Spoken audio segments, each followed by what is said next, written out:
हम अक्सर सुनते हैं ज्यादा पानी पियो, सेहत के लिए अच्छा है, लेकिन कभी सोचा है कि कितना ज्यादा? क्योंकि एक तरफ जहाँ कम पानी पीना सेहत के लिए नुकसानदेह है, वहीं ज्यादा पानी पीना भी आपके लिए खतरनाक हो सकता है।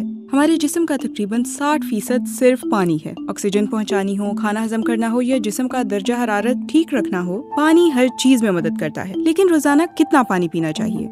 यूरोप की फूड सेफ्टी अथॉरिटी के मुताबिक खवातीन को रोजाना 2 लीटर और मर्दों को 2.5 लीटर पानी की जरूरत होती है। लेकिन इसमें वो पानी भी शामिल है जो हमें खाने से मिलता है। जैसे तरबूज में 92% पानी होता है, फल, सब्जियां, चावल सब में पानी छुपा होता है। लेकिन सच ये है कि हर शख्स की पानी की जरूरत अलग होती है। आप कहाँ रहते हैं, कितनी हरकत करते हैं, आपकी उम्र और वजन सब मैटर करता है। लेकिन बहुत ज्यादा पानी नहीं पी सकते, क्योंकि जरूरत से ज्यादा पानी पीना हाइपोनेट्रीमिया का सबब बन सकता है, जिसे पानी का नशा भी कहा जाता है। इससे खून में सोडियम का तवाज़ुन खतरनाक हद तक कम हो जाता है, जिससे बॉडी में सेल्स फूल जाते हैं। हाइपोनेट्रीमिया की कुछ अलामात में नौजिया, सर दर्द, कंफ्यूजन, एनर्जी की कमी, गनूदगी, थकावट और बेचैनी शामिल है। एक्सट्रीम केसेस में हार्ट अटैक और कोमा में जाने का खतरा होता है।